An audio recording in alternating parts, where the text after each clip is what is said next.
अस्सलाम वालेकुम, खुशामदीद brunch talk में। मैं हूँ आपकी मेज़बान फरा सादिया। आज हम कराची में खारादर में मौजूद हैं और ये गली जिससे मैं गुजर के आई हूँ और इसी का ये जो नुक्कर है, ये वो जगह है जहाँ से अब्दुल-सत्तार ईदी साहब ने एक छोटी सी डिस्पेंसरी से अपने फलाई काम का आगाज़ किया, जो बढ़ते बढ़ते इस दर्जे बढ़ा है कि पूरी दुनिया आज अब्दुल-सत्तार ईदी को जानती है, बिल्किस ईदी को जानती है, ईदी फाउंडेशन को जानती है, एक ऐसे इदारे के तौर पे जिसने लाखों करोड़ों लोगों की जो है वो मदद की है। और उसके साथ साथ यहाँ पर दुनिया की सबसे बड़ी फ्री एम्बुलेंस सर्विस वो भी ईदी फाउंडेशन के जरिए असर और जरिए तहत चलती है। तो आज हम मिलेंगे बिल्किस ईदी से, फैसल ईदी से, जानेंगे उनकी ज़िंदगी का अहवाल। तो आइए उनसे मिलते हैं खारादर में ईदी फाउंडेशन के बुनियादी उस मरकज़ से जहाँ से इस सारे सफ़र का आगाज़ हुआ।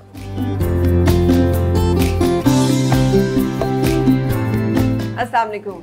वालेकुम सलाम। कैसे हैं आप फैसल ईदी साहब? मैं ठीक, अल्लाह का शुक्र। आप कैसी हैं? शुक्र है अल्लाह का। क्या चैलेंजेस आ रहे हैं अब दुनिया की सबसे बड़ी एम्बुलेंस सर्विस को चलाने में, इतनी बड़ी ईदी फाउंडेशन जो है उसको चलाने में? कोई चैलेंजेस नहीं है, बस अल्लाह का शुक्र है, चल रही है और बल्कि बढ़ भी रही है अब, क्योंकि आबादी बढ़ती जा रही है पाकिस्तान की। हर साल जो है वो पता नहीं कितने करोड़ बढ़ जाते हैं, तो हमें सर्विस भी बढ़ानी है। उस तेज़ी से तो नहीं बढ़ा पा रहे हैं क्योंकि वसाइल के मसले बनते हैं और मैनेज करना फिर बहुत बड़ा ज़्यादा फैला हुआ है ना पूरे पाकिस्तान में, लेकिन हम करते जा रहे हैं अब, चूँकि लोगों की बहुत ज़्यादा डिमांड आ रही है, हर शहर से डिमांड आ रही है कि हमें गाड़ियाँ कम पड़ रही है। आपकी हमारी शहर से गाड़ी चली जाती है मरीज़ को छोड़ने के लिए या किसी एक्सीडेंट में, तो दूसरी पीछे गाड़ी नहीं होती है और दूसरी इमरजेंसियाँ होती हैं, उसके लिए शॉर्टेज होती है। हर छोटे शहर से हमें जो है ना ये अब शिकायतें आना, पहले भी आती थी, अब बहुत ज़्यादा आना शुरू हो। बिल्कुल सही। तो इसको मतलब है नेटवर्क को मज़ीद बढ़ाने की और चीज़ों को मज़ीद इजाफा करने की ज़रूरत आपको पड़ रही है। बिल्कुल बढ़ाने की ज़रूरत है। तो लोग डोनेट कर रहे हैं कि एक लोग बिल्कुल लोग डोनेट कर रहे हैं। हमें पहले की तरह से ही और अच्छा है। हालांकि मुश्किल हालात से पाकिस्तान गुजरा है, महंगाई बहुत ज़्यादा है। हमने अपनी एम्बुलेंसेस के रेट उस हिसाब से रखे हुए हैं, जब पेट्रोल 80 रुपये था, अब 160 रुपये के करीब पेट्रोल आ गया। अब उसको चलाना, हमारे जो छोटे सेंटर्स होते हैं ना, वो उनको अपने खर्चे खुद पूरे करने होते हैं। हम उनको इमदाद ज़रूर देते हैं, लेकिन अब हमने इमदाद कम कर दिया। अब उनको कहा अपने पाँव पे खड़े रहें, अपने पाँव पे खड़े हो जाएं। ठीक है, लेकिन मसला ये आता है कि अब वो कह रहे हैं आप या तो रेट बढ़ाओ, क्योंकि इतने कम रेट पे हम लॉस पे चलते हैं और आप हम पे फिर डांट डपट करते हो कि आप अपने खर्चे पूरे नहीं कर रहे हो, तो आप रेट बढ़ाओ। तो अब ये चल रहा है हमारा, पेट्रोल इतना तेज़ी से ऊपर जा रहा है कि अब मजबूरी भी है पाकिस्तान की जी। और पाकिस्तान में कोई अमीर आदमी टैक्स देने के लिए तैयार नहीं है, तो 20 तरह के टैक्सेस वसूल करते हैं लोग। बिल्कुल से। इस जगह के बारे में बताइएगा, ये यहाँ पर से शुरू हुआ था ये सारा काम? हाँ, ईदी साहब ने इसी गली से शुरू किया था। ये जगह भी ईदी साहब के पास नहीं थी। पहले इस गली के अंदर आगे एक दुकान किराए पे ली थी, फिर वहाँ से फिर दूसरी ली, फिर इस बिल्डिंग के कॉर्नर पे एक छोटी सी दुकान, ये समझ लें 2 सोफे जितनी दुकान जो है उन्होंने किराए पे ली। उसको वहाँ पे डिस्पेंसरी कायम हुई थी। ईदी साहब डिस्पेंसरी चलाते थे। उस वक्त 2, 4, 6 घंटे ही चलती थी डिस्पेंसरी, उस वक्त ज़्यादा पैसे नहीं थे। और ये 1951 की मैं बात कर रहा हूँ। ठीक है, इसी बिल्डिंग के कॉर्नर में, इसी यहीं से आगाज़ हुआ। हाँ, और ईदी साहब गली में सोते थे बेंच पे। बाकड़ा होता था पहले ज़माने में, लकड़ी के बेंचेज होते थे, उसको बाकड़ा कहते थे, बेंच कहते थे। तो उस पे जो है ना ईदी साहब सोते थे, उस पे सो जाते थे। हाँ, तो 24 घंटे वहीं पे होते थे। रात को 2 बजे 3 बजे, अच्छा 51 में जब एम्बुलेंस डिस्पेंसरी कायम की, उस वक्त एम्बुलेंस नहीं थी। फिर जो है वो एम्बुलेंस की डिमांड बढ़ती गई, क्योंकि लोग कोई भी मसला होता था यहाँ पे आते थे ईदी साहब के पास। ईदी साहब ये मसला है, मरीज़ को लेके जाना है, मरीज़ को यहाँ छोड़ना है, मरीज़ को वहाँ ले जाना है, मरीज़ को डिस्पेंसरी लेकर आना है। तो उस वक्त घोड़ा गाड़ी या इस तरह की जो सिस्टम था, या टैक्सी किराया, रिक्शे टाइप शायद उस तरफ नहीं थे, साइकिल रिक्शे था उस ज़माने में। तो फिर ईदी साहब ने सोचा कि एम्बुलेंस ली जाए, तो एक पुरानी एम्बुलेंस ईदी साहब ने ख़रीदी, हिलमैन की, बरतानिया की बनी हुई, और उस पर फिर गाड़ी चलाना सीखी। 1954 में हिलमैन की एम्बुलेंस खरीदी। और खुद गाड़ी चलाना सीखी और फिर खुद उसी पे गाड़ी ये चलाना किया सीखी करते थे। और फिर उसी को जो है वो एम्बुलेंस बनाया और उसी के ऊपर अकेले उन्होंने तकरीबन 22 साल के करीब जो है वो अकेले एम्बुलेंस खुद चलाई। खुद चलाई। एक ही गाड़ी थी और यही ड्राइव करते थे। अच्छा, जब मेरी उनसे इंटरव्यू हुआ था और बिल्की सीधी साहिबा भी साथ थी, तो उन्होंने बताया था कि उनकी वालदा उनको पैसे दिया करती थी और कहा करती थी कि इसमें से तुमने लोगों के ऊपर भी लगाना, और वो सारे पैसे जो हैं वो स्पेंड किया करते थे। हाँ, तो ये तो ट्रेनिंग थी उनकी कि जिसने उनको इतना बड़ा। ईदी साहब को की तरबियत जो है वो उनकी वालदा ने, मेरी दादी ने की। वो इस तरीके से कि जब भी वो स्कूल जाते थे इनको 2 पई देते थे। उस ज़माने में इंडिया में थे, बाटवा में, गुजरात में, तो 2 पाई उनको देती और कहती एक तुम अपने पर खर्च करोगे, दूसरी पाई जो है वो किसी ज़रूरतमंद के पर खर्च करना जो ज़रूरतमंद हो। तो ईदी साहब अक्सर कहते थे, ईदी साहब कहते थे कि कब वो फिर पूछती थी कि दूसरी पाई किस पे खर्च की, तो कभी कभी ईदी साहब जो है ना दोनों पाई अपने ऊपर खर्च कर लेते थे। तो ईदी साहब को फिर वो डांटती कि तुम अभी से गरीबों का हक खा जाते हो, आगे जाके तुम बड़े होंगे तो पता नहीं क्या तबाही मचाओगे।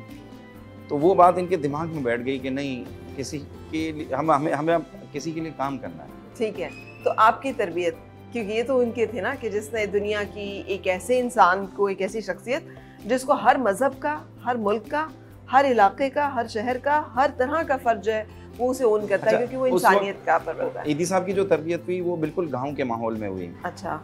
एक जो है वो पसमानदा इलाका, एक गांव, कोई बड़ा बहुत शहर नहीं था। और मेरी जो तरबियत हुई कराची जैसे पाकिस्तान का सबसे बड़ा शहर, और मैं जब अपने होश संभालना शुरू हुआ तो उस वक्त 85-86 का वक्त था। मैं 10 साल का था 86 में। तो मुझे अब वो यादें हैं ना, तो जैसे यहीं पर ही यही मेरी नानी का घर यहाँ से थोड़ा सा 5-7 मिनट का फासला है। मैं वहीं, हम पूरी फैमिली हम वहीं पे, पहले ईदी साहब यहाँ पे छत पे रहते थे। ठीक है। फिर ईदी साहब का ये कमरा है, ये पीछे वाला ये दरवाज़ा है ना, ये ईदी साहब का कमरा है। इन्होंने सारी ज़िंदगी यहाँ गुजारी। मम्मी छत पे रहती थी बच्चों के साथ, फिर मम्मी लड़ती झगड़ती कि मैं यहाँ पे नहीं रहना चाहती, घर दिला दो, तो ईदी साहब ने दिलाया नहीं कभी। तो नानी के घर फिर शिफ्ट हो गई। मेरी जो नानी थी, मम्मी की जो वालदा राबिया, उसके घर शिफ्ट हो गई। वो भी एक कमरे जितना घर था, इससे आधा इस कमरे जब। उसमें हमारी सबकी शादियाँ हुई, उसी में मैं बड़ा हुआ। मैं होश संभाला तो मैं उसी घर में था। जब मैंने होश संभाला तो ये एम्बुलेंस है, काम काज, सेंटर्स, ये सब बन चुके थे और बन रहे थे, हर शहर में खुल रहे थे। तो मैं सैकड़ों गाड़ियाँ देखता था, तो आदमी में यकीनन एक बात आती है कि यार ये सैकड़ों गाड़ियाँ हमारी है। तो मम्मी जो है वो मुझे अक्सर बोलती थी कि देखो हम यहाँ के चौकीदार हैं, इस इदारे के चौकीदार हैं। अच्छा, इस शिकवे का इजहार बिल्की साहिबा ने उस इंटरव्यू में भी किया था जो साल पहले हुआ मेरे साथ, कि ये मुझे घर तो लेके देते नहीं, तो हम वहीं पर। तो ये जो एक सिलसिला था, कभी इसमें आपने देखा हो कि वालिदैन के दरमियान कोई चपकलिश हुई हो, कोई नाराज़गी हुई हो, कोई टेंशन भी हुई हो? शुरू में मेरे होश संभालने से पहले होते थे, तो मम्मी, फिर बाद में मम्मी ने कॉम्प्रोमाइज़ कर लिया था। अब मेरी वाइफ मेरे से लड़ती है। अच्छा, इसी बात पे? घर के ऊपर, क्योंकि घर में रिश्ते नहीं आ रहे हैं। आपका भी दिल नहीं करता कि? नहीं, मुझे किसी पॉश एरिया में जाने का दिल ही नहीं करता। अच्छा, उसकी वजह क्या है? ईदी साहब की सारी जिंदगी, आदमी को अपनी ज़रूरत के हिसाब से रहना चाहिए। आपको अपनी ज़रूरतें बढ़ाने की ज़रूरत क्या है? ईदी साहब वालिद के तौर पे कैसे थे और कैसा उन्होंने रोल प्ले किया है? क्या आपकी कोई तरबियत की, कभी डांट डपट मारपीट की, कभी कोई ये नौबत आई? एक दफ़ा ईदी साहब ने मुझे मारा था इसी कमरे में पीछे, और मारा सा मतलब वो सिंबॉलिक होता है ना, वो जो लकड़ी होती है ना जो चलने की, बूढ़े आदमी की, वो जो है ना चारपाई पे लटक रही थी। तो ईदी साहब ने, मैंने कहा ईदी साहब मुझे 50 रुपये दें। मम्मी ने कह के गई थी इसको 50 रुपये नहीं देना, ये दोस्तों के साथ जाता है और बोतलें पीते हैं और घूमने फिरने जाते हैं क्लिफ्टन पे और इधर उधर, बिगड़ जाएगा तो बहुत मसला बनेगा, तो इसको पैसे बिल्कुल नहीं देना। तो मैं ईदी साहब से कह रहा हूँ मुझे 50 रुपये दो, मुझे जो है ना दोस्तों के साथ घूमने जाना है। ईदी साहब कहते हैं नहीं दूंगा, मम्मी ने मना किया है। तो मैं ज़िद करने लगा, नहीं पापा दो, पापा दो। तो ईदी साहब खड़े हुए थे, उन्होंने लकड़ी उठाई और मुझे पाँव पे हल्की सी मारी, जाओ यहाँ से। अब मैं देखता रह गया कि ईदी साहब ने क्या कर दिया। फिर मैं चला गया, मैं बहुत ही अपसेट हो गया था कि ईदी साहब ने मुझ पे हाथ उठाया, लेकिन बहुत हल्का सा। हाँ। एक होता है ना सिंबॉलिक, हाँ। ऐसा नहीं तशद्दुद कर दिया, मारपीट कर दी, नहीं, हल्का सा मारा, कभी तशद्दुद कभी नहीं किया। और डांटा भी कभी नहीं? डांटते थे कभी कभार, इतना ज़्यादा नहीं, कभी कभार कोई अगर मम्मी की शिकायत कर दे या कुछ हो जाए या हमसे कोई गलती हो जाए तो। इतना बड़ा अच्छा, ईदी साहब डांटते इसलिए नहीं थे कि वो कहते थे सीखने दो इनको। अच्छा। हाँ, ये तजुर्बा हासिल कर रहे हैं, ये अगर कुछ गलत भी कर रहे हैं करने दो, ताकि जो है वो इनको सीखने का मौका मिले। ठीक है। ये गलत कर देंगे हम संभाल लेंगे, अगर हम नहीं होंगे फिर संभलेंगे नहीं। मैं यही बात करने लगी थी कि इतना बड़ा वो निज़ाम बना रहे थे, उनको अंदाजा भी होगा कि इसका फैलाव किस कदर वसी है। मेरा बेटा जब काम करता है तो मैं उसको हमेशा जो है वो ये नहीं करो ये नहीं करो, तो वो लड़ता रहता है, पापा आप मुझे हर चीज़ में रोकते रहते हैं। ईदी साहब ऐसे नहीं थे। अच्छा, ईदी साहब कहते थे करने दो। आप अपने वाले से हटके हैं? हाँ, मिजाज थोड़ा में सा फर्क है। मुझे डर लगता है बच्चा बिगड़ ना जाए, कुछ गलत रास्तों पे ना चले जाए, या इदारे के अंदर कोई नई चीज़ करने के आ रहे हैं तो मैं उसको गाइड करता रहता हूँ, ये करो तो खर्चे कम रहेंगे, हमें तजुर्बे के नुकसान नहीं उठाना पड़ेगा ज़्यादा। जो मेरा एक्सपीरियंस है, मैंने जो अपनी ज़िंदगी में लिया, तो मैं चाहता हूँ वो शेयर कर लो अपने बच्चों के साथ। वो लेता भी है, लेकिन कभी कभी नाराज़ हो जाता है, बहुत ज़्यादा आप डिक्टेट करने लगते हो, तो मैं पीछे हट जाता हूँ, जो करना करो। यही ईदी साहब का कमाल था, उनकी भी जो सादगी थी, जो उनकी शख्सियत थी, कि उन्होंने कभी किसी ने कोई बहुत आला लिबास में नहीं देखा, वो एक मखसूस तरह का लिबास पहनते थे। ईदी साहब के 4 असूल थे। हाँ। सादगी, सच्चाई, मेहनत, वक्त की पाबंदी। और पाकिस्तान एक बड़ा खुशनसीब मुल्क है कि हमें ईदी साहब जैसी शख्सियत जो है वो नसीब हुई, जो पूरी दुनिया को हम दिखा सकते हैं कि हमारे यहाँ भी लोग। मैं पाकिस्तान से बहुत पुरुमीद हूँ। वक्ती परेशानियां हैं हम पे, सब सही हो जाएगा। अच्छा। हाँ, हमारी डायरेक्शंस थोड़ी सी चेंज हो जाए, हमारी जो है हमारे यहाँ अमीर तबका टैक्स नहीं देता जी, उनसे टैक्स लेने वाला कोई ढंग का आदमी आ जाए, देखें पाकिस्तान कितनी तेजी से तरक्की करे। बिल्कुल सही। ये जो बिजनेसमैन हैं, इनके घरों में 4-4 गाड़ियां 2 करोड़ की खड़ी हुई होती हैं, टैक्स कितना देते हैं? 4000 रुपये। आपको जो डोनेशन ज्यादा देते हैं, ये कौन लोग हैं जो कि हमें मिडिल क्लास देता है, हमें वर्किंग क्लास देता है। अच्छा, ये ज्यादा डोनेशन दे। यानी जो ईदी के पास पैसा जमा होता है वो 50 रुपए, 100 रुपए, 500 रुपए, 1000 रुपए करके 500,000 वाली ज्यादा है। तो इस तरह से करके ये सारी डोनेशंस इकट्ठी होती है, जो कि फिर इस्तेमाल की जाती है मुख्तलिफ। और हम किसी डोनर एजेंसी से पैसे नहीं लेते हैं, हमें सिर्फ अवाम चंदा देता है, और उसी से आज ईदी साहब के इंतकाल को 5.5 साल होने को आ रहे हैं, 6 साल होने को आ रहे हैं। अभी तक हमने किसी डोनर एजेंसी के पास नहीं गए।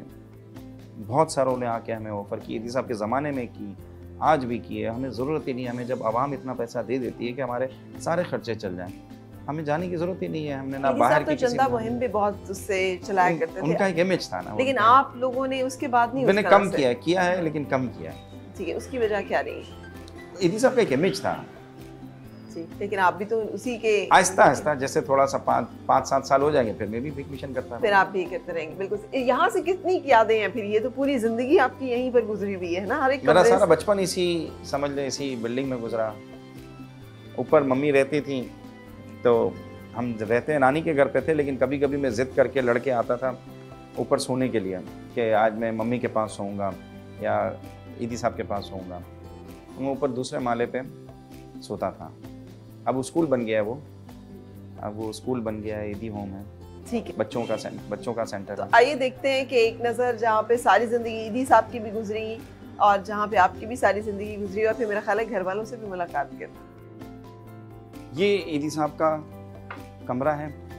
अच्छा। ये ईदी साहब की चारपाई थी ये, और आखिरी दिनों में मैं यहाँ पे सोता था, मैं रहता था, क्योंकि आखिर में ईदी साहब बीमार हो गए थे। सारी जिंदगी उनकी इसी कमरे में ही गुजरी। आखिरी जो 40-50 साल जो है ना, वो इस कमरे में। और ये चारपाई है, ये चारपाई है, यहाँ पे टेलीफोन होता था। इस चारपाई में कोई कीमती गद्दा नहीं डला हुआ? नहीं, ये रजाई होती थी बस सिंपल। यहाँ पे टेलीफोन होता था, रात को भी टेलीफोन उठा देते थे। आप रात के 3 बजे भी फोन करेंगे, ये उठाते थे। अच्छा, तो ये जो डायरेक्ट ईदी की हेल्पलाइन या ईदी की जो लाइन है वो होती थी पहले? इनका एक टेलीफोन नंबर था 225-225, 225, सबको यहाँ पे इलाकों में याद था। तो कोई की भी किसी मदद करनी हो, कोई मसला देखें, कुछ देखें क्या हो, तो 225 नंबर पे फ़ोन करते थे। अभी भी लोगों को याद है। और वो फ़ोन इधर पड़ा होता था, फिर वो बाहर काउंटर, जब काम बहुत बढ़ गया फिर बाहर काउंटर लग गया, एक लाइन वहाँ थी, एक लाइन यहाँ थी, और खुद ईदी साहब उठाते थे। और ये अलमारी भी उनके इस्तेमाल में थी? ये अलमारी भी उनके इस्तेमाल में। ये नंबर ये खुद ईदी साहब के लिखे हुए हैं, ये ईदी साहब की राइटिंग है। अच्छा। हाँ, ये ईदी साहब की राइटिंग है। ठीक है, ये ईदी साहब की राइटिंग है। ये फैसल ईदी लिखा हुआ है, ये ईदी साहब की राइटिंग है। ये मेरा पुराना मोबाइल नंबर है।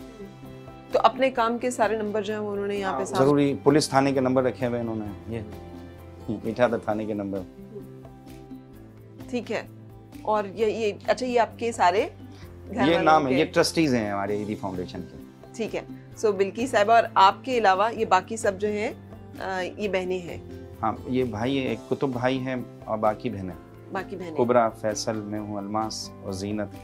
आपका नंबर कितना है बहन भाई में? मेरा सबसे आखिरी है। सबसे आखिरी। हाँ। तो सबसे आखिरी होने के बाद आप सबसे ज्यादा मुतहर्रिक हैं और आपके ऊपर जिम्मेदारी है। पता नहीं, अल्लाह ने काम लेना होगा। तो वो जो दूसरे भाई हैं सब कुतुब भी है और जो है अलमास भी है, कुबरा भी हमारे साथ काम करती हैं। सब लोग यहाँ पे इन्वॉल्व अब होते हैं। मम्मी से हम मिलेंगे, मेरी वाइफ भी ऊपर है, वो भी काम करती है हमारे साथ। बिल्कुल सही। मैं उनसे कहता हूँ टाइम दो इदारे को, आपकी मौजूदगी जो है वो ज़रूरी है। अच्छा, कभी यहाँ से अनकंफर्टेबल नहीं हुए? चीजें भी उसी तरह पुरानी, कोई उस तरह से बहुत ज्यादा समझ ले तकरीबन वही है कमरा, ज़्यादा मैंने चेंज नहीं होने दिया, बाकी बहुत कोशिश की लोगों ने।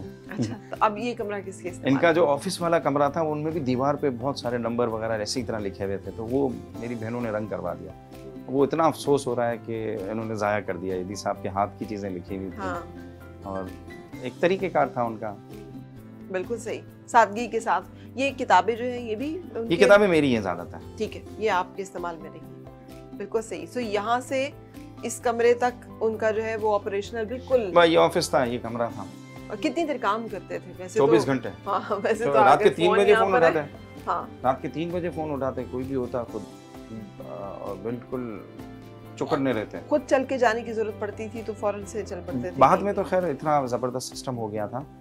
शुरू में 22 साल उन्होंने अकेले एम्बुलेंस चलाई है, और वो उस वक्त तो ये कमरा भी नहीं था। वो बाहर रहते थे, गली में सोते थे। लोग इनको लाला लाला कहते थे।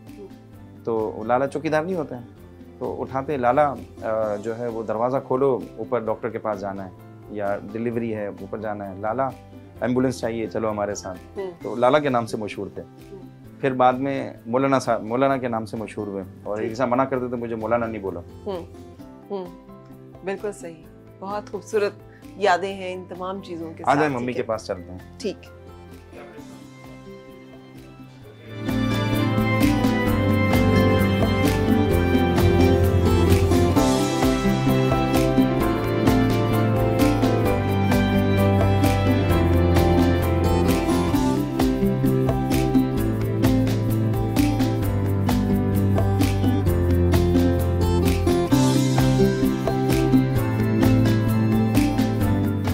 ये हमारा मिडवाइफ सेंटर है, मिडवाइफ ट्रेनिंग सेंटर है। ठीक। अंदर डॉक्टर बैठी हुई है, ये क्लिनिक होता है, पेशेंट आते रहते हैं। ठीक है। और यहाँ पे मम्मी होती है, और यहाँ पे बराबर में लेबर रूम है। अच्छा। हाँ, इसी लेबर रूम में मैं पैदा हुआ हूँ। अच्छा। हाँ, इस वाले लेबर रूम में मैं पैदा हुआ हूँ। बिल्कुल सही। और ये शुरू से ही ये शुरू से ऐसा ही, ये इसी तरह है? हाँ, इसी काफ़ी अर्से से, बट चेंज होता है कभी कभी। ये आपकी बेगम साहिबा है? हाँ, ये सबा हैं, मेरी वाइफ। जी, वालेकुम अस्सलाम। अभी बता रहे थे कि आप यहाँ रहने पे खासा शाकी होती हैं, लेकिन वो तो सारी ज़िंदगी आप भी आपा भी कहती रही कि यहाँ से कहीं और चलें। अच्छा, मुझे बताइएगा, ईदी साहब के जाने के बाद अब क्या महसूस होता है इस सारी जगह को? अब आप और आपका बेटा रन कर रहे हैं इस तमाम मिशन को। जी, ये अच्छा काम कर रहा है, अपने बाप की जगह पे बराबर फॉलो कर रहा है अपने बाप के काम को, सारे काम संभाल के बैठा हुआ है। ये और ये दो, मैं तो बीमार बहुत रहती हूँ, जाहिर है, लेकिन अलमास भी है, कुबरा भी है, सब काम अलवा करते से कुबरा ज़्यादा करती है, ये ज़्यादा करती है, ये ज़्यादा करता है, साथ मेरा ज़्यादा करता है, साथ मेरा इनका बेटा है। ठीक है। लेकिन आपकी और ईदी साहब की एक टीम थी, और वैसे तो हमने बहुत दफ़ा इंटरव्यूज़ में वो जाना हुआ है, लेकिन आप नर्स थी, एक प्रोफेशनल नर्स थी, और वो डिस्पेंसरी चलाते थे और आप वहाँ पे काम करती थी, और इस तरह से फिर ये यहाँ यही जगह है, यही जगह है। तो फिर मुलाकात आपसे जो पहली ईदी साहब की हुई थी वो यहीं पर ही हुई थी? नहीं, हम यहाँ मेटरनिटी होम था, तो हम हमारे घरों से आते थे डिलीवरियाँ कराने के लिए, हमारी खालाओं की, तब हमने देखा हुआ था, और हमारा घर गली में ही था। ठीक है। एक ही गली में था। एक ही गली में तो बताया फैसल साहब ने। उस वक्त तो हॉस्पिटल भी था ना ऊपर? हॉस्पिटल ही था इसकी, नहीं, ऊपर ऑपरेशन थिएटर भी तो था। ऑपरेशन थिएटर बाद में बना था। बाद में। अच्छा, ठीक है। अच्छा, फिर शादी होगी आपकी, फिर जिंदगी सारी जो है वो गुजरती रही, बच्चे भी यहीं पर पैदा हुए, जिंदगी भी यहीं पर गुजरी। तो ये जो सारा सफर था, इसमें कितना होता था कि कभी आप थक जाती हूँ, आप कोई गिला शिकवा करती हूँ? नहीं, थकते तो नहीं थे कभी भी, मस्ती भरी हुई थी, वो थकते नहीं थे, कभी भी थकते नहीं थे। हाँ। न वो थकते थे न मैं थकती थी। इसकी वजह क्या थी? ये बड़ा माशाल्लाह से एक नशा था, जैसे एक नशा होता है ना, जो गाड़ी लेके भागो, एक्सीडेंट हो गया है, गाड़ी लेके भागो, इधर जाओ इधर जाओ, पता नहीं कहाँ कहाँ चले जाते थे, जलजला होता था वहाँ चले जाते थे। कोई बच्चा गंदे पानी में से मिला नाले से तो उसको उठाने चले जाते थे, कोई आदमी डूब गया है तो उसको निकालने चले जाते थे। छोटे छोटे काम करते ही रहते थे। लेकिन बच्चे साथ साथ होते थे? नहीं, बच्चे मेरी माँ के पास होते थे, मेरे बच्चे मेरे पास नहीं होते थे, फिर मेरी माँ रखती थी मेरे बच्चों को, चारों को। ठीक है। और फिर आप पे तो ये भी जिम्मेदारी थी ना कि आपने बच्चों को भी देखना होता था, तो फिर वो कैसे साथ में मैनेज करनी थी? नहीं, यहाँ पे सब नौकर काम करने वाले थे, सबको काम सौंपा हुआ था और मैं ऑर्डर करती थी, वो काम करते थे। ठीक है। अच्छा, कभी ईदी साहब से लड़ाई भी हुई? लड़ाई होती रहती। अच्छा, होती रहती। किन बात में होती थी? तो कभी घर नहीं आते थे ना वो, तो बच्चे नाराज होते थे मेरे। तो मैं बोलती थी आप घर चलो, घर पे रोटी खाने चलो। तो फिर बच्चे बड़े हो गए तो फिर टिफिन लेके यहाँ आ जाते थे, माँ दे देती थी, मेरी माँ पकाती थी। मेरी माँ की, मैं एक ही थी ना, इसलिए मेरी माँ ने मुझे बहुत संभाला था। ठीक है। और मैंने ईदी साहब को संभाला था, मेरी माँ ने मेरे बच्चों को संभाला था। ठीक है। बच्चे मेरे बड़े हो गए, घूमने फिरने जाते थे हम लोग, ईदी साहब नहीं जाते थे कभी हमारे साथ, तो हम लोग चले जाते थे ओक्स में, मनोड़े, गांधी गार्डन, कायदे आजम के बाजार के ऊपर, कभी कभी किधर कभी किधर, और कभी वहाँ जाते थे कलरी झील। अच्छा, कलरी झील गया। तो ईदी साहब क्यों साथ नहीं जाते थे? काम में मसरूफ होते थे? नहीं, उनको शौक ही नहीं था किसी चीज का। अच्छा, किसी चीज का शौक नहीं सिवाय काम करने के? बस वो फोन अपने पास रखते थे कि कभी बोले और मैं कब भागूं। अच्छा। तो फिर आप इस मामले को कभी खफा नहीं हुई उस तरह से कि रूठ गई हो? शादी वाले दिन भी तो भाग गए थे। हाँ। अच्छा, हाँ, इमरजेंसी हो गई थी ना, एक लड़की गिर गई थी। अच्छा, गली में, यहाँ पे गली में कोई 5 यानी माले आपकी शादी हो रही है? शादी वाले दिन ही बच्ची गिरी थी, तो ये लेके चले गए थे सिविल में, बच गई। वो अभी है मेरे, आती है कभी कभी मेरे पास। ठीक है। लेकिन आपने किसी भी हालात में उस तरह का, जैसे औरतें नाराज हो जाती हैं, छोड़ के चली जाती हैं, खफा हो जाती हैं, उस तरह का मामला नहीं? नहीं, हमारा सादी जिंदगी थी बहुत, मेरी माँ की और हमारी। कभी कभी नाराज होकर चली जाती थी? मैं चली जाती थी, वापस आ जाती थी। खुद ही कि मनाते थे? कोई बनाना नहीं आता, मैं मनाती थी। अच्छा, खाना छोड़ देते थे। अच्छा, तो फिर भी नहीं मनाते थे आपको कि जी? नहीं, वो खाना छोड़ देते थे, खाना नहीं खाते थे। अच्छा, फिर आप आ जाती? अब मैं आके खाना खिलाते थे। अच्छा, चले, क्या खूबसूरत और मासूम अंदाज था। दुनिया ने एक्नॉलेज किया है। अब जब पूरी दुनिया में ये देखा जा रहा था कि कौन सी ऐसी ऑर्गेनाइजेशंस हैं जिन्होंने सर्व किया है, तो आपका नाम और आपकी ऑर्गेनाइजेशन जो है वो उसमें कंसिडर की गई। हमारे लिए कितने फ़ख्र की बात है।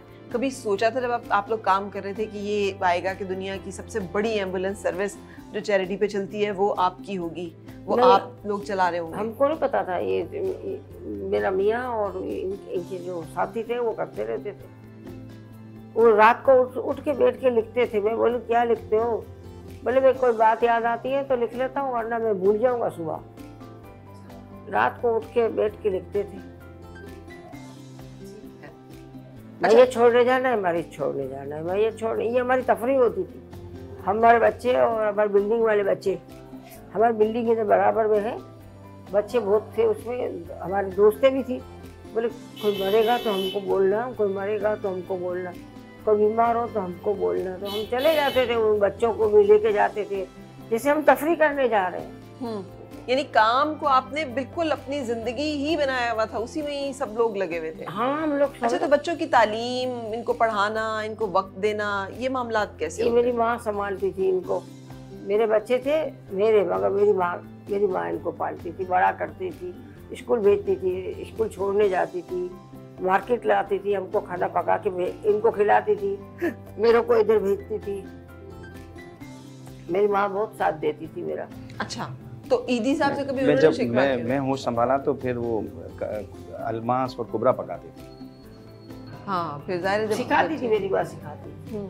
अच्छा, तो कभी आपकी वालदा ने शिकवा किया हो ईदी साहब से कि भाई मेरी लड़की को कोई एक घर ले दो, कोई एक नहीं, घर का तो मैं बहुत ट्राई करती थी, घर मुझे ले दो, घर ले दो। आखिरी तलक मुझे घर नहीं लेके दिया। फिर सुन लो। और हम लोग अपनी माँ के घर में ही रहते थे, बस माँ के पास ही रहते थे। आना जाना मैं वहाँ करती थी, लेकिन सारा दिन मेरा दिल इधर लगा रहता था। ठीक है। और सारा दिन आप यहाँ पे हॉस्पिटल में या फिर वो जो बाकी एम्बुलेंस के या बाकी जो काम है उसमें लगे रहते थे? और बस लगे रहते थे, सारा दिन काम करते थे। जैसे वो खाने पीने का कभी कोई फरमाइश, कोई शौक, कभी कोई होता है ना कि नहीं, होटलों में कभी नहीं ले गए, कभी घुमाने नहीं ले गए, कभी कोई पिकनिक पे नहीं ले गए, कभी किसी की शादी पे नहीं गए। किसी की, हमारा खानदान बहुत बड़ा है, मेरा नहीं, मेरे मियाँ का। तो कोई भी मर जाता था या किसी की शादी होती थी, मैं जाती थी और मैं चक्कर लगा के आ जाती थी, और ये नहीं जाती। अच्छा, सिर्फ मैयत में जाते थे?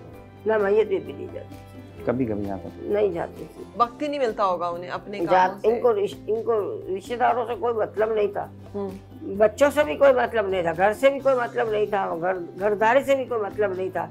बच्चों की शादियां और रिश्ते, इन तमाम मामलात में आपने अकेले ये सारा कुछ किया या यहाँ पे? मेरी माँ और मैं, सिर्फ मेरी खालाएं थी, मेरी माँ थी, मैं थी। और हम कोई रिश्ता आता था ना, तो हमारा घर इतना छोटा था और इसमें कोई चीज थी नहीं, मतलब डेकोरेशन की कुछ भी नहीं, बस एक कमरे जितना घर एक था। कमरे में रहते थे और जमीन में बिछा के सो जाते थे। तो कोई रिश्ता आता था तो कोई जल्दी हाँ नहीं बोलता था, बोलता इसके घर में, फकीर के घर में कुछ है तो नहीं, ये अपने को क्या देगा। हमारे मेहमानों में बहुत लालच होती है ना, बहुत लेते हैं, मगर फिर अल्लाह ने रास्ता बना ही दिया। ठीक है, तो फिर जो कुबरा को खाला ने ले लिया और अलमास की शादी हमारे अपनों में हुई, लेकिन जमात में हुई, लेकिन सही नहीं थे वो लोग। ठीक है, ठीक है। और बाकी बेटों की शादियां? इसकी शादी तो मैंने की है। हाँ। इसको 19 साल का था ना, तो मैंने कहा इसकी शादी कर दो। सब हमारी दोस्ती बहुत थी मियाँ बीवी की। अच्छा। लड़ाई भी बहुत थी। अच्छा। तो मैं बोलती थी इसकी शादी कर दो, तो इसके बच्चे होंगे तो आप देखेंगे ना। तो मैंने बिस्मिल्लाह करके एक औरत को, हमारे शादी दलाल करती है, दलाल को बोला, तो उन्होंने मुझे ये लड़की दिखाई, 2-3 लड़कियां दिखाई, मुझे ये पसंद आई। मैंने फिर इसको दिखाई, बाबू को, फिर बाबू ने भी हाँ कर ली और शादी कर ली। So, आप जब ब्याह की आई तो आपकी क्या मेमोरीज हैं घर के हवाले से? जैसे फैसल साहब भी बता रहे हैं, बिल्किस साहिबा भी बता रही हैं। अच्छी हैं बहुत। ये जैसे बता रही आई थी फर्स्ट टाइम देखने के लिए, फिर देखा, पहली नज़र में पसंद आ गई थी और इन्होंने कहा कि हम दोबारा कल आएंगे। यहाँ पे पहुँचे और फिर दोबारा इन्होंने कॉल की कि हम दोबारा आएंगे कल मेरी भाभी को लेके, अम्मी की जो है भाभी, तो उनको फिर दोबारा लेके आए। फिर वो सिलसिला बस समझो कि 5 दफ़ा ये लोग आए और फिर तय हो गया। आपने फैसल साहब को देखा? हम लोग में दिखाते। अच्छा। मैं इसको लेके गई थी दलाल के घर, जो बोरोखरी करती है ना, उनके घर लेके गई थी। तो ये बेटी थी, वो बेटा था, बस। अच्छा, आपने भी भाभी शिकवे किए कभी कि वो बता रहे थे फैसल साहब के घर ले दो, घर ले दो? मेरा ख्याल है इस घर की सारी खवातीन का यही एक मसला है जो हल नहीं होता। यही मम्मी के जो कह रही थी ना, अभी वो तो काफ़ी पुरानी बात है और अभी भी यही चल रहा है कि जो लड़की देखने जाते हैं लड़के वाले तो वही डिमांड करते हैं लड़की अच्छे इलाके में रहती हो। तो यही ख्वाहिश है बस। तो मैं टावर पे रहती हूँ। इलाका देखते हैं, इलाका जो अच्छा हाई फाई वो उधर की लड़की लोग।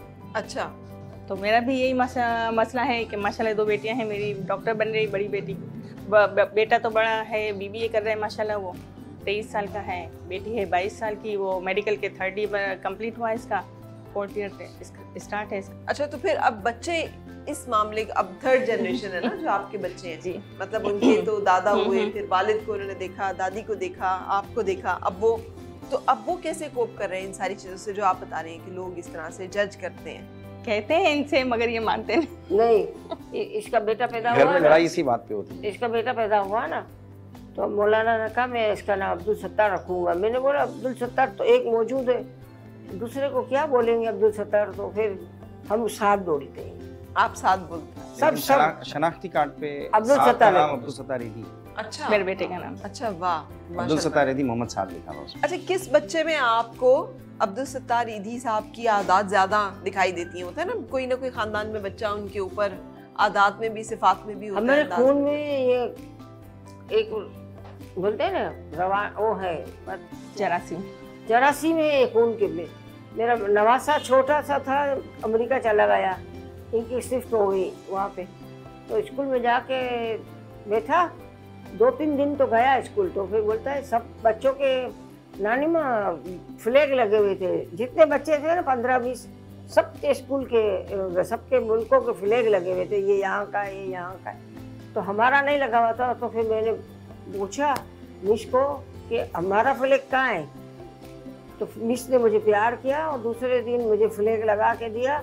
मैं कहा तू नाना की जरासीम लेके वहाँ चल। अच्छा, इतना काम आप लोगों ने इस मुआशरे के लिए, पाकिस्तान के लोगों के लिए किया है, तो बच्चों में ये प्राइड है कि हमने इतना इंसानियत की खिदमत की है, हम उस दादा की औलाद हैं या नस्ल है? नहीं, इनको अपनी धुन लगी रहती है। इसका बेटा तो बिल्कुल पागल हो गया मेरा है। बेटा सेम बिल्कुल ईदी साहब, अच्छा, वही आदत जज्बा, है। वही आदत, बस ये कि शौक, जल्दी बस भागो, ये जल्दी भागो। अभी अफगानिस्तान गया हुआ है वहाँ पे काम करने के लिए, आज चले जाएगा, आज बॉर्डर क्रॉस करेगा वो अफगानिस्तान में, क्योंकि वहाँ से बहुत कॉलें आ रही थी लोगों की, NGOs की, मुख्तलिफ वफद आके मिल रहे थे, गवर्नमेंट के लोग भी कह रहे थे आप कुछ करो। अच्छा, कभी बच्चों ने उलझे हो इस बात पे ज्यादा कि अब्बा गाड़ी बड़ी? नहीं, गाड़ी का और ये तो शौक नहीं है बच्चों को, ऐसी कोई ये आदत अपनी नहीं है एम्बुलेंस ही चलाते कि बस सुजुकी। इतनी वो नहीं है डिमांड। अभी मैं 50 साल मेरी शादी को हुए, मेरे मियाँ मरे 5 साल हो गए, 6 साल। अभी मुझे साथ में अच्छी गाड़ी लेके दी है, AC वाली। मैं तो उसी शादी गाड़ी में चली जाती थी जहाँ भी जाना हो। अब लेके दी है? मेरे साथ में लेके दी, इसने नहीं लेके दी। तो कभी खुद पहनने का नहीं, दिल मेरा शौक नहीं है, मेरा शौक शुरू से ही नहीं था? नहीं था। या ईदी साहब के साथ रहने की वजह नहीं से नहीं खत्म नहीं हो गया? नहीं, हम ईदी साहब ने शौक खत्म कर दिया। ईदी साहब को देख के नहीं, मेरी आदत ही नहीं थी। ठीक है। अच्छा, बिल्किस साहब, शादी क्यों, कैसे हुई थी? मतलब क्यों ये एक ना, ऐसे ईदी शख्स से साहब शादी एक- की जो ईदी- कि बाहर उससे सोता था? ईदी साहब है ना, एक नर्स को यहाँ चाहते थे, वो 12 साल उसके साथ दोस्ती थी। अमीना इनकी पुप्पी थी, फूफी की बेटी। इनकी पुप्पी थी, पता नहीं भेजती थी। वो बहुत खूबसूरत थी, बहुत खूबसूरत थी, और इनकी हम उम्र थी, 2-3 साल का फर्क था, और वो बेवा थी और उसका एक बच्चा भी था। तो उसने टाइम पे मना कर दिया कि मैं आपसे शादी नहीं करूंगी। 12 साल तक तो बेवकूफ बनाया, बार बार मीटिंग होती थी, ऊपर जाते थे, बार बार हम बोलते थे इसकी शादी इसके साथ ही होगी। जितनी भी 15-20 लड़कियां काम करते थे ना, हम बोलते थे इसकी शादी इनके साथ होगी। तो फिर है ना, उन्होंने मना कर दिया ना, तो ईदी साहब ने बहुत सारी लड़कियों को अपने पैगाम भेजा, तो बोलते तुम्हारी दाढ़ी है ना, तो हम लोग नहीं करेंगे। शादी कैसे हुई थी? कोई बहुत धूमधाम तो नहीं नहीं नहीं होगी नहीं फिर? नहीं नहीं नहीं, जुमेरात के दिन अखबार में इतना बड़ा खबर आ गया, अब्दुल सत्तार ईदी शादी कर रहे हैं और एक नर्स के साथ। तो इनके जो दोस्त थे ना, उनको अच्छा नहीं लगा, बोले वो तो छोटी है, ये तो बड़ा आदमी है। कितना फर्क था आप लोगों का? 25 साल का तो होगा। 25 साल का उम्र का फर्क था। अच्छा अच्छा, आप याद करती हैं? जाहिर है हम सब याद करते हैं ईदी अरे साहब। मेरे पास से हटे ही नहीं है। अच्छा, हटे ही, मेरे सामने से हटे नहीं। मैं एक एक कदम पे इनको याद करती हूँ, क्योंकि वो मेरा बहुत मान रखते थे, और मुझे हर मतलब है ना, फजूल खर्ची की आदत नहीं थी, लेकिन मेरे को वो कुबरा थी ना, कुबरा का कहना बहुत मानते थे इसका। तो कुबरा को बोलते थी लाल नोट ले आ, तेरे अबू से लाल नोट ले आ। लाल नोट आती थी, हम टांगा कराते थे, गली में से टांगा 20 रुपए में मिल जाता था, और हेमो और आइसक्रीम खाने चले जाते थे। 4-5 जन हेमो आइसक्रीम खाए, टांगे का किराया भी दिया, और 20 रुपए बच भी जाते थे। ठीक है। हमको हेमो और आइसक्रीम खाने चले जाते थे, और कोई आइसक्रीम की दुकान नहीं थी। ये शादी हुई तो एक महबूब क्लॉथ मार्केट थी, और कोई मार्केट भी नहीं थी। ठीक है, बहुत मासूम मासूम सी आपकी तफरीहात थी, बहुत मासूम मासूम सी आपकी आपकी भी इसी तरह से फरमाइश है? नहीं नहीं, इसकी तो सब बेटे शादीशुदा थी, बड़े बड़े बंगलों में रहती थी। इसकी माशाल्लाह इनकी माँ की और इनकी बहुत ज्यादा वो थी, अच्छे मतलब नाइस ड्रेस पहनना। ये क्या करती थी, उधर जाके बुटीक में जाके देख के आती थी, इसको सिलाई आती थी तो उसके नकल उतार लेती थी। और हमको ऐसा लगता था ये बुटीक से पहन के आई है। नहीं, इसको शौकीन थी, ये बहुत शौकीन। ठीक है, तो कभी आपको घर में ऐसे खर्च नहीं करती है, कपड़े वपड़ों पे ये थोड़े खुद ही बनाती है, खुद ही करती हैं। अच्छा, तो ये आपने कभी महसूस किया, जैसे बता रही हैं कि बहनों की शादियां बड़े बड़े बंगले और बहुत बड़े बड़े घरों में हुई हैं? हाँ। नहीं, मुझे ऐसा कुछ महसूस नहीं हुआ, ना कभी मैंने इनसे ना फरमाइश की। बस जो गुजर रही है माशाल्लाह बहुत अच्छी गुजर रही है। नहीं, सादगी में, अल्लाह का शुक्र है। पसंद में बड़ा सुकून है। आप अपनी ख्वाहिशें बढ़ाते रहो, कभी सुखी नहीं रहोगी। बिल्कुल ठीक। आप अपनी ख्वाहिशें बढ़ाते रहो, मुतमईन नहीं रहोगे। अच्छा, ये एक बड़ा फैसल साहब, बहुत ही खूबसूरत, इतनी मासूमियत और इतनी सादगी और इतनी जिसे कहना चाहिए कनात और इतनी दरवेशी देखी ही नहीं है जिंदगी में, दुनिया में कभी, जो कि आप लोगों ने जिसमें जिंदगी गुजारी है। बिगड़ने के चांसेस बड़े होते हैं कि जब मतलब कैसे। नहीं, हमें कोई मसला नहीं होता। हमें ये बाहर मुल्कों में इनवाइट करते हैं, हमें अवार्ड देते हैं, 5 स्टार होटलों में रखते 350 हैं, अवार्ड मिले हमको। हमें 5 स्टार होटलों में रखते हैं। 350 अवार्ड में तो रखने की जगह नहीं, कुबरा ले गई। कुबरा ले गई है? अच्छा, ठीक है, ठीक है। तो लेकिन आपको उसमें कोई, ये जैसे आप बता रहे हैं कि लंदन की स्ट्रीट का नाम जो है ईदी क्लोज। हाँ, ये पिछले दिनों एक पाकिस्तानी आर्किटेक्चर था जिसने इलाका, एक नई कॉलोनी डेवलप हो रही थी लंदन में, तो उसकी ख्वाहिश थी, तो वहाँ की जो काउंसिल थी उसकी ख्वाहिश के मुताबिक इन्होंने जो है वो ईदी साहब के नाम पे ईदी क्लोज जो है वो सिटी ऑफ लंदन में नाम रखा। जैसे ईदी साहब से तो अगर कोई होता था, चंदा जमा करने निकलते थे कि यार बच्चों के लिए दे दो, लोगों को ये ज़लज़ला आ गया, देते हैं ना, एम्बुलेंस देते हैं। अभी एक पूरा एक फ्लोर बना के दिया हमारे हॉस्पिटल में, सामान दिलवा देते हैं, इक्विपमेंट दिलवा देते हैं। कहते हैं, हम मना करते हैं, अभी अपनी ज़रूरत नहीं है। अक्सर कहते हैं हमें कि आप बताएं हमें क्या आपको दिला दें, क्या करें। फिर वो नाराज़ होकर चले जाते हैं, आप कुछ मांगते नहीं हो। लेकिन अब आहिस्ता आहिस्ता कुछ प्रोजेक्ट्स आ रहे हैं, तो मैं खाली 1-2 को भी वो बोल देता हूँ ना, वो बना देते हैं, तो वो चल जाता है। हाँ, बना देते हैं, वो मना नहीं करता। हुकूमत पैसे देती थी ना, हुकूमत पाकिस्तान, तो मना कर देते थे। मैं बोली ले लो, किसी और को दे देंगे, किसी का काम हो जाएगा। बोले ये फिर रोज पर्चियाँ भेजेंगे, फिर इनके आदमियों को संभालना मुश्किल हो जाएगा, और फिर ये ना हमारा फाउंडेशन नहीं रहेगा, ये सरकारी बन जाएगा। ठीक है। और वो लोग काम नहीं करेंगे और हमारा माहौल खराब हो जाएगा। अच्छा बिल्किस साहब, आप बहुत सारे अवार्ड जो हैं वो आपको मिले हुए, दुनिया के प्रेस्टिजियस तरीन अवार्ड्स जो कि होते हैं, जिनमें से एक तो ये भी है कि अभी पिछले दिनों पर्सन ऑफ द डेकेड कि आपको जो मतलब एक ऐसी शख्सियत जिसने 42,000 से ज्यादा, अब तो और भी ज्यादा बच्चे होंगे जिनकी जिंदगी आपने बचाई हैं, जिनको लोग कचरे पे फेंक देते हैं और आप उठा के पालती थी, सीने से लगाती थी और ये सारा कुछ रन करती थी।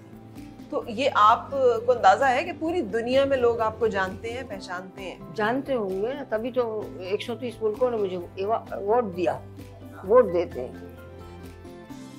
ठीक है, तो ये जो एक अंदर अपने ममता है, ये जो बच्चों का वाला था कि अगर कोई बच्चे फेंक के चले जाए, जैसे तस्वीर भी लगी हुई है कुबरा की कि कुत्ते ने बच्चे को नोच खाया और फिर उसे उठाया। ये बड़ी हुई ना, फिर हमने इसको कनाडा में दे दिया। इसकी सर्जरी सही नहीं हुई थी। बिल्किस साहब, ये होता कैसे था कि आपको पता चलता था कोई बच्चा फेंक दिया किसी ने, फिर ईदी साहब ने झूला बनाया, फिर आप उसको देखते? हमारे खिलाफ तो खूब जुलूस निकला था, काफर है, बेदीन है, बेईमान है, नमाज नहीं पढ़ता है, ये जन्नत में नहीं जाएगा, फलाना फलाना फलाना। मैं बोली हमको तुम्हारे जन्नत में, मेरे मियाँ ने कहा कि हमको तुम्हारी जन्नत में नहीं जाना है। ठीक है, ये बच्चों वाले मामले पे? हाँ, इतनी सारी तहकीकात हुई थी, प्रेसिसाइज के पूछो नहीं। माँ जाहिर है पागल बना दिया था लोगों ने, लेकिन ये सब किसी की परवाह नहीं करते। और आप भी नहीं करती थी? अगर आप मेरे को तो समझ होती तो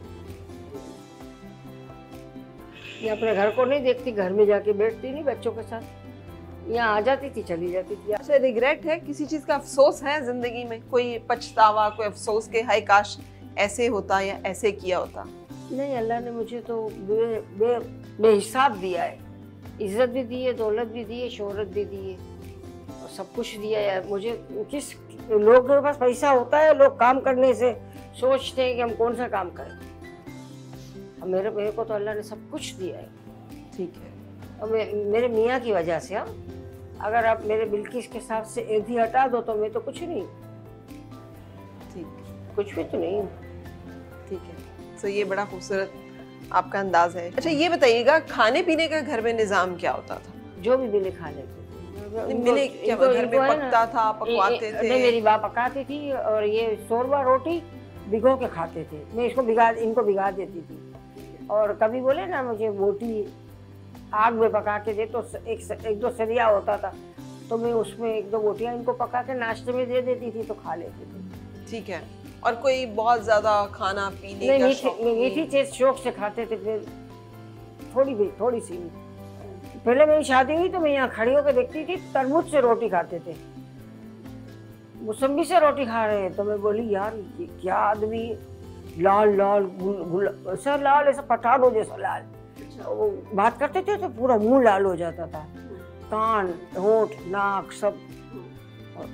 और रोटी जो है वो मौसमी के साथ तरबूज से खाते थे। तरबूज से? अच्छा। सब्जी से उससे खाते थे, फ्रूट से खा लेते थे। ठीक है। इनको ये नहीं होती थी तमन्ना कि मेरे को गोश्त मिले या, और सारी जिंदगी ये तमन्ना नहीं इसी है। तरह रहे। अच्छा, फिर आप लोगों के घर में फिर अब जब निजाम बदला है कुछ के, यही रिवायत इसी तरह से चल रही है? नहीं, हमारे घर में चाय तो पी नहीं जाती, चाय बिल्कुल भी नहीं पी जाती। हमारे ना इनकी आदत है ना मेरी आदत, ना हमने बच्चों की आदत। तो बस चाय का तो नाश्ता होता ही नहीं है बगैर, हाँ अगर ब्रेड और अंडा हो तो वो बच्चे खा लेते हैं, मलाई के साथ ब्रेड खा लें या रोटी खा लें। बिल्कुल। बाकी ये हाँ कुछ भी खा लेते हैं, इतना वो कुछ नहीं है। अच्छा। चाय में भिगा के रोटी नाश्ते में मिल जाती। और अभी ये कितने अरसे से ये सिर्फ सलाद ही खा रहे हैं नाश्ते में बस। और खाना भी जैसे नॉर्मल जो पकता है घर में रूटीन के हिसाब से वही होता है, कोई खास वो नहीं है, फरमाइश नहीं है। बच्चों की होती है वो मैं बना देती हूँ। ठीक है। अच्छा बिल्किस साहबा, कोई नसीहत जो आप करना चाहें? देख रहे हैं लोग इतने सारे, आपको कोई बात जो आप कहना चाहें? मेरी माँ का कहना ये था कि बेटा या तो किसी के बन जाओ या किसी को अपना लो। तो वो तो मेरा बना नहीं, मैं उसकी बन गई थी।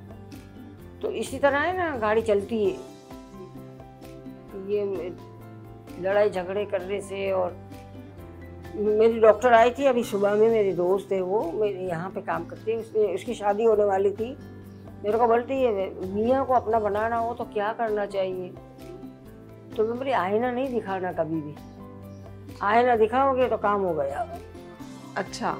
आईना नहीं दिखाना, फिर आप अपनी कामयाबी से जिंदगी गुजार लोगे। बहुत शुक्रिया। एक ज़माने के बाद मेरी आपसे मुलाकात हुई और बहुत ही अच्छा लगा है। दिल तक, रूह तक जो है वो सुकून और ठंडक है कि ज़िंदगी कितनी आसानी से भी गुजारी जा सकती है। जिंदगी को आसान है, मुश्किल हम बनाते हैं। हाँ। तो वो भी लिए, उसने लिया है तो उसने ले आएगा, ये ले ले। क्या करना है उनको लेके, क्या चीज़ों को करना है? घर में सुकून होना चाहिए ना। सुकून होना चाहिए, बिल्कुल से। अल्लाह ताला आपको सेहत दे, ज़िंदगी दे। बहुत बहुत शुक्रिया, आप लोगों ने वक्त दिया और हमें दिखाने की तो ज़रूरत ही नहीं है। आप पाकिस्तान के किसी हिस्से में चले जाएं, किसी रोड पे चले जाएं, खुदा ना खासा कोई सानिया, कोई वाक़या, कोई ज़रूरत हो, हमें हर जगह ईदी साहब जो है वो दिखाई देते हैं, अपनी एम्बुलेंस की सूरत में, अपने हॉस्पिटल्स की सूरत में, अपने बच्चों के कफ़ालत घर की सूरत में, अपने मुख्तलिफ ऐसे यूनिट्स की सूरत में जहाँ इंसानियत की खिदमत की जा रही है। सो अल्लाह ताला ये कार खैर का सिलसिला जो है इसी तरह से रवा दवा रखे। इजाज़त लेंगे आपसे, ब्रंच टॉक में किसी और मेहमान शख्सियत के साथ होगी मुलाकात। उस वक्त तक के लिए अल्लाह हाफ़िज़।